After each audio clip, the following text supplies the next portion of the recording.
Kentucky sells itself as bourbon country, rolling hills, bluegrass, thoroughbred horses running under clean sunlight. But I've spent months in the archives, and I need to tell you what the postcards don't show. This is a state built on forced labor, scarred by mass death events, poisoned by industrial disasters, and marked by violence so routine it became geography. The sanitarium that kept a death ledger, the flood that erased neighborhoods overnight, the mine that killed its own rescuers, the river that holds children. I'm not here to sensationalize, I'm here because the records exist, because the victims deserve to be named, and because some places remember even when we'd rather forget. This is Kentucky's other story. 35. Waverly Hills Sanatorium, a death ledger in the hills.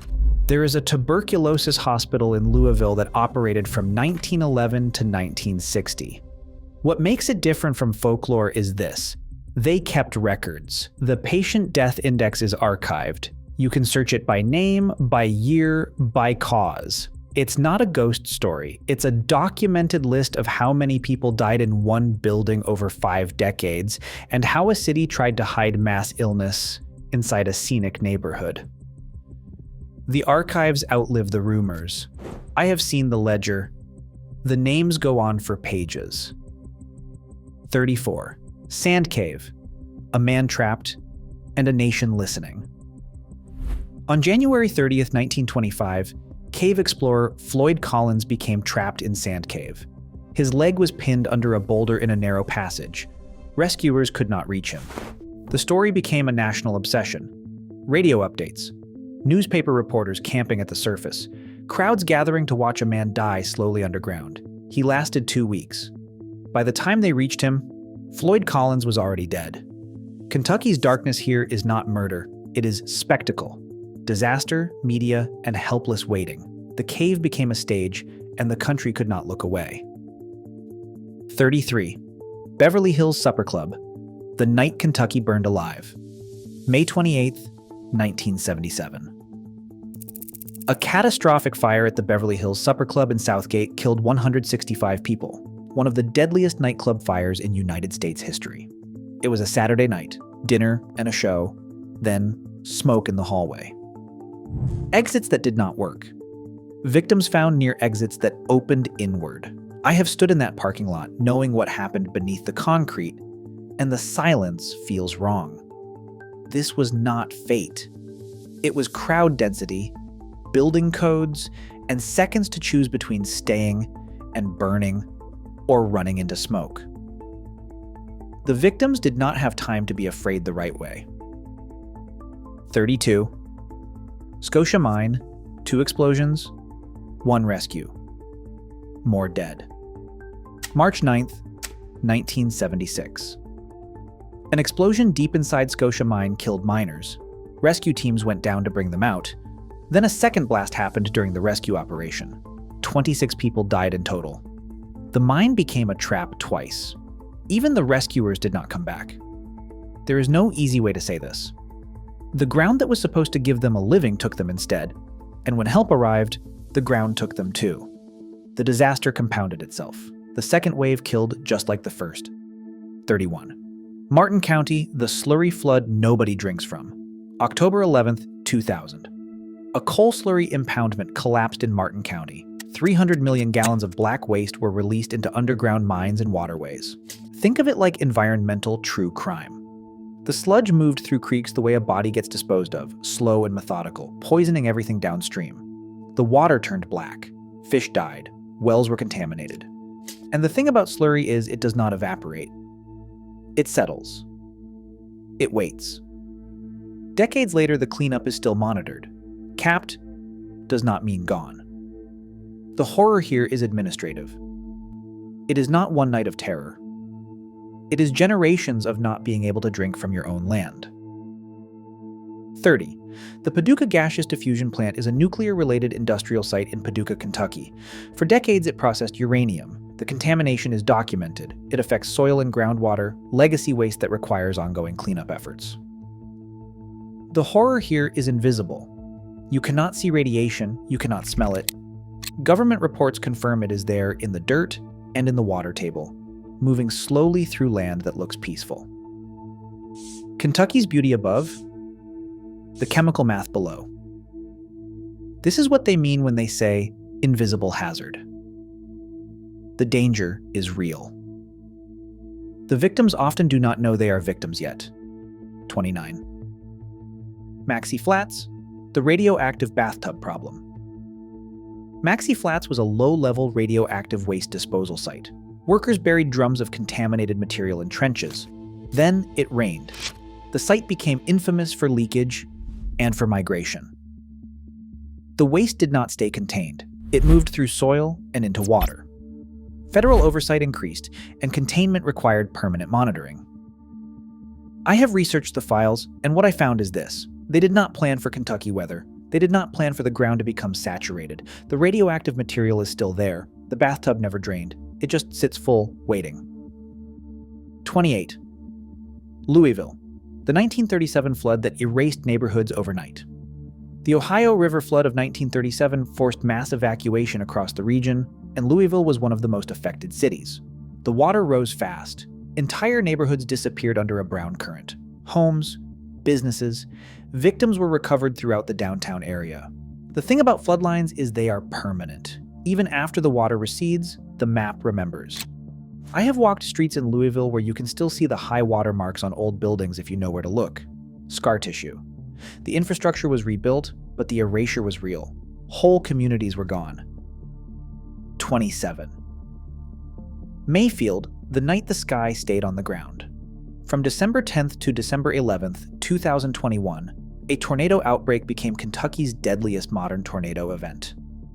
77 people were killed. The tornado hit Mayfield at night. People were working late shifts at a candle factory. Warnings went out, but where do you go when the building you are in is the only option? The tornado stayed on the ground for miles. What happened next is difficult to hear. Bodies were found in rubble. Some victims were never fully recovered. Disaster chose the powerless first, night shift workers in low-wage jobs, many with no basements. The storm killed anyone in its path. 26. Eastern Kentucky. Water moving faster than help. Late July, 2022. Flash floods in eastern Kentucky killed 45 people. Hollers filled with water in minutes. Roads disappeared, and entire communities became isolated. I need you to understand the geography here. These are not suburbs with evacuation routes. These are valleys where one road in is the only road out. And when that road becomes a river, help cannot reach you. The victims drowned in their homes, in their cars, waiting for rescue that could not get there in time. The flood turned the landscape into a weapon. Water does not just kill, it hides what it takes. 25. Carrollton, the bus crash that changed safety forever. May 14, 1988. A church bus returning from an amusement park collided with a drunk driver on Interstate 71 near Carrollton. Fire killed 27 people, mostly children. There is nowhere to go on a burning bus. Windows do not break. Seats melt. Smoke fills everything in seconds. Witnesses heard sounds from inside. Victims were found in their seats. One decision. One roadway. One flame front. The crash changed bus safety regulations nationwide, but it did not bring back the children who died that Saturday night. 24. Prestonsburg, the school bus beneath the river. February 28, 1958. A school bus carrying students home plunged into the Levisa Fork River. The driver lost control on an icy bridge. 27 people died, 26 students and the driver. The water was freezing and the current was strong. The bus sank fast. I have stood on that bridge, and there is a heaviness you cannot explain. The town watched the river hold its dead. Some bodies were not recovered for days. Divers went down into cold darkness, pulling children out one by one. The nightmare visual stays consistent: icy water, trapped kids, windows you cannot break from inside. The river took them and did not let go easily. 23. Harlan County. Bloody Harlan wasn't a metaphor. Labor violence in the 1930s coal fields, shootings, intimidation, deadly conflict between miners and company enforcers. Harlan County became nationally known as Bloody Harlan. The violence was documented, prolonged, and brutal. When a company town becomes a battlefield, neutral does not exist. You work, or you are blacklisted. You organize, or you are beaten. You strike, and people die. The conflict turned hollers into war zones. Families chose sides. Blood feuds started over union cards. This was not abstract labor history. This was men killing each other over wages and the right to breathe clean air underground. 22. Western Kentucky, the Night Riders. The Black Patch Tobacco Wars ran from 1904 to 1909. Organized night raids, masked crowds enforcing tobacco prices with fire. Farmers who refused to join the tobacco cooperative had their barns burned, their crops destroyed, families terrorized in the dark. The Night Riders were not random. They were organized, planned, methodical. They rode in groups with their faces covered, and they made examples. According to court documents, entire communities lived in fear of what would happen after sunset. The horror here is economic violence made physical. When the market fails, some people bring torches. 21. Tug Fork, the Hatfield and McCoy feud zone. In the late 1800s, a multi-year feud produced cycles of revenge killings along the Tug Fork River. The Hatfield and McCoy families were locked in violence that became a regional identity. Ambushes, executions, raids across state lines. Geography was a kind of curse. The river was the border between Kentucky and West Virginia, yet it did not stop bullets. Hollers kept secrets.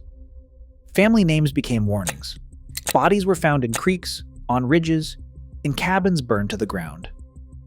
The feud lasted decades. Some say it never really ended. The land remembers who killed who. 20. Breathitt County, Bloody Breathitt.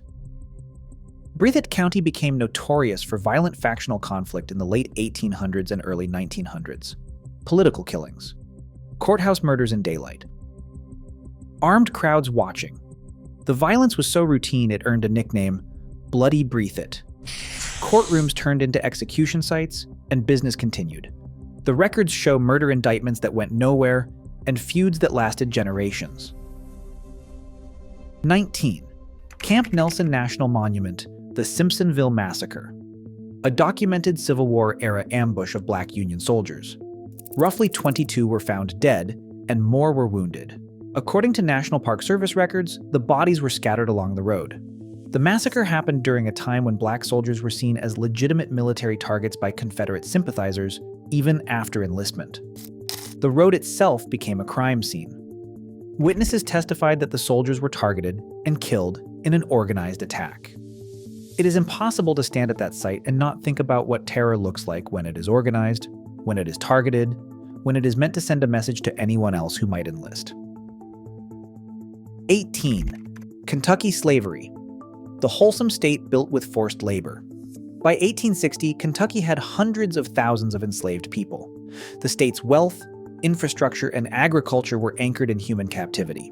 Plantations, auction blocks, families separated and sold. The thing about Kentucky is that it maintained this system while presenting itself as a border state, somehow less complicit than the Deep South. But the records do not lie. The census numbers are clear. Town squares that look peaceful now were once markets where human beings were inventoried and purchased. I have walked through those historic districts, and the plaques do not mention who was owned there. The architecture remains. The truth gets edited out. 17. Racial terror lynching, the violence that was public on purpose. The Equal Justice Initiative documents over 4,000 racial terror lynchings in the United States during Reconstruction through the World War II era. Kentucky is part of that legacy. This was not just Deep South history. Lynchings happened in Kentucky. Public murders designed to terrorize Black communities. Bodies left hanging as warnings. Crowds gathering to watch. Photographs taken as souvenirs. The horror here is the intentionality. This was not hidden violence. It was spectacle. It was meant to be seen, remembered, feared. And it worked. Generations grew up knowing what happened to people who stepped out of line. Some places remember. This is one of them. 16. Owensboro, the last public hanging in America. August 14, 1936. Rainey Bethia was publicly hanged in Owensboro. It is widely cited as the last public execution in the United States. Thousands of people attended. Vendors sold food. Photographers set up equipment. The execution was justice as entertainment. The crowd watched a man die, and then they went home. What happened next tells you everything. The country quietly decided it looked too much like what it was. Public executions ended not because of a moral awakening, but because the optics were bad. The killing continued. It just moved behind walls. 15. Kentucky State Penitentiary. Execution as routine. Kentucky's historic penitentiary is deeply tied to the state's death penalty history. The electric chair era. Executions as infrastructure. This was not designed to rehabilitate. It was designed to end. Thick walls, isolation cells, a room built for killing. According to state records, men were executed on schedule, documented, and buried in prison grounds. The horror is not spectacle. It is routine. How a state kills its citizens and calls it justice over and over, until it is just another line item in the budget. 14. Lexington, the city built on horses and a shadow economy. Lexington sells itself on thoroughbred wealth. Horse farms, bluegrass estates, old money. But I have researched the corridors where money moves, and there is always a shadow economy. The hidden labor, the addiction patterns that follow wealth, the exploitation that happens when one industry dominates a region so completely that everything else bends around it. This is not a specific accusation, it is a pattern. Two Kentuckys existing in the same zip code. The display economy and the one that supports it, invisible. I have walked those farm roads at dawn, and you can feel the separation. Fences that cost more than houses. Workers who will never own what they tend. 13. Frankfort, when government files read like crime scenes. Kentucky's darkest stories often live in archives, court records, coroner reports, state investigations, federal findings, the bureaucracy of harm. I have spent weeks in government records rooms, and what you find is this. The paper trail is the haunting part. Depositions that describe violence in clinical language, autopsy reports with diagrams, investigative timelines that show how many people knew something was wrong and did nothing. Frankfort holds the files. The Capitol building sits on top of documented failure, institutional negligence, and decisions that cost lives. The records exist. They are public. Most people never read them. 12. The Louisville Metro Police Department.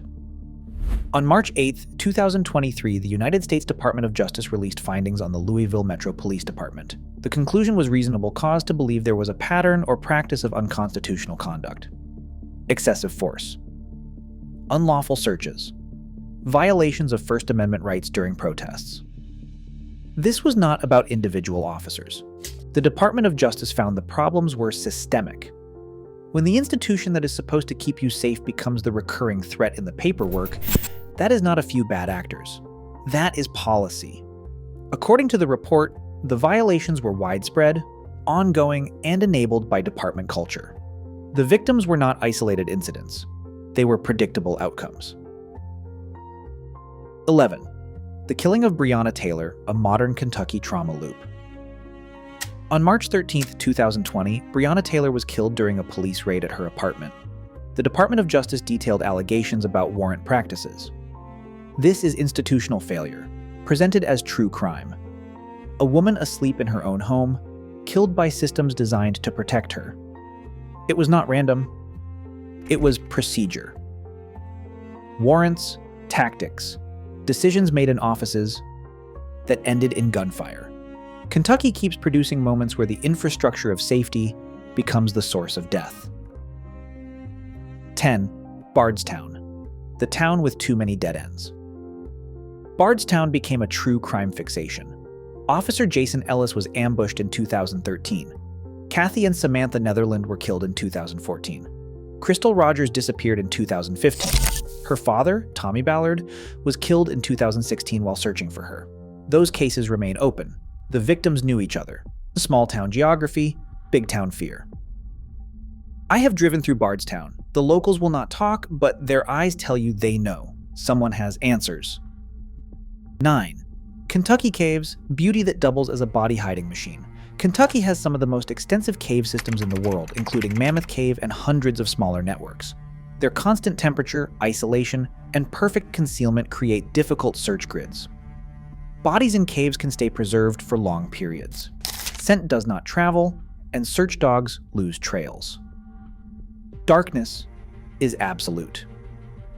In missing persons cases, caves are always discussed, with miles of unmapped passages and places where people disappear and are never found. Beauty and horror are the same thing. 8. Disaster compounding. When rescue becomes the second tragedy. At the Scotia mine, rescuers died in a second explosion. In the eastern Kentucky floods, there were secondary deaths during cleanup. After tornadoes, people were killed by downed power lines days after the storm passed. Kentucky repeatedly shows how the second wave kills too. The initial disaster gets the headlines. The compounding deaths get buried in the final count.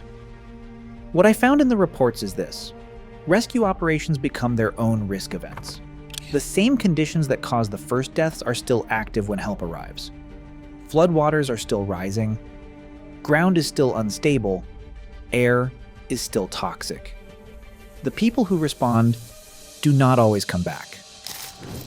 The second tragedy is just as lethal as the first. 7. Appalachian isolation. The help can't reach you problem. Flood coverage and regional resilience research emphasize how terrain and infrastructure constraints turn emergencies into prolonged entrapment. One road in, one road out. When that road washes away, you are on your own. Cell towers go down. Landlines are gone. The holler you live in becomes an island. I have walked those ridges, and there is a heaviness you cannot explain. The isolation is not romantic. It is a tactical disadvantage during disaster. Emergency services cannot get to you in time. Helicopters cannot land. The geography that looks beautiful in photographs becomes a cage when the water rises or the tornado drops. People die waiting for help that is trying to reach them but cannot. 6. Coal country's uncounted damage, injuries, disease, and the quiet death toll. Bloody Harlan is a violent story. But the broader coal history is chronic harm, unsafe work, black lung disease, and long-term health costs that do not make headlines. Miners die decades after they leave the mines, their lungs destroyed by dust. The thing about this damage is it is uncounted. Death certificates say respiratory failure. They say heart failure. They do not say the mine killed you 30 years after your last shift. According to health research, coal communities have elevated rates of illness that track directly to extraction work. The industry took their labor, their health, and their lives on an installment plan. 5. Fire as Kentucky's recurring killer. Beverly Hills Supper Club. 165 dead. The pattern is clear. Crowded leisure spaces, smoke, and only seconds to choose an exit combine to produce mass fatality. Fire does not give you time to think. It gives you enough time to make one decision, and that decision is usually wrong. Smoke inhalation kills before the flames reach you. Panic kills. Exits that open the wrong way kill. Kentucky's fire history is a lesson in how architecture becomes a death trap when something goes wrong. The recurring killer is not the fire itself. It is the buildings we gather in. 4. Water as a grave. Buses, floods, rivers that keep what they take. Prestonsburg, 1958. The Eastern Kentucky floods. 2022. The same visual truth. Water does not just kill, it hides. Victims trapped in submerged vehicles. Victims swept miles downstream. Search teams dragging rivers for weeks. Water is patient. It holds what it takes until the current decides to give it back. Sometimes that is days, sometimes never. The rivers in Kentucky have a body count that spans centuries. Drownings, floods, accidents. The water keeps moving, and underneath, it keeps everything. 3. Capped doesn't mean gone. Toxic sites across Kentucky, coal slurry, nuclear waste legacy, industrial contamination, these places don't end. They become monitoring regimes. The horror becomes administrative. Quarterly reports, groundwater testing, containment inspections. The poison is still there. It's just managed now. Capped, fenced, signs posted. But the material doesn't break down. It waits. And the communities nearby live with the knowledge that the ground beneath them is compromised forever. This is long-term harm, generational harm, the kind that doesn't resolve. 2. Kentucky's real twist. The pretty places are the scarred places. Sanatorium hills, cave country, river towns, courthouse squares. Kentucky's postcards sit on top of burial, disaster, and erased history. The tourism economy sells beauty, and the beauty is real. But so is everything underneath. The farmland is scarred by labor violence. The rivers are graveyards. The forests hide contamination. This is the twist. You can love the landscape and still acknowledge what happened there. The two things coexist. Kentucky does not stop being beautiful because it is violent. It just means the beauty costs something. 1. Closing unease, the state that looks calm but reads violent in records. Kentucky is not just bourbon and bluegrass. It is mass death events, environmental legacy harm, faction violence, and documented institutional failures, all layered into the land. I have spent months in the archives, and what stays with me is this. The state looks calm. The hills roll gentle. The rivers move slow. But the records tell a different story. A story that reads violent. The records show people trapped, poisoned, killed by policy, killed by disaster, and killed by each other. The unease is not about ghosts. It is about documentation, about knowing what happened and watching the landscape refuse to show it. Some places remember. Kentucky remembers. You just have to be willing to read what is written down. If you have made it this far, you understand what this channel is about. I do not do this for shock value. I do it because the archives exist, because the victims deserve to be named, and because forgetting does not make history disappear. It just makes us unprepared when it happens again. If that kind of research matters to you, subscribe. There are more stories like this. More states with archives that need opening. More uncomfortable truths that will not tell themselves. Hit the notification bell if you want to know when the next investigation drops. Leave a comment if you have information about cases I have covered or leads I should follow. And if you know someone who needs to hear these stories, share this video.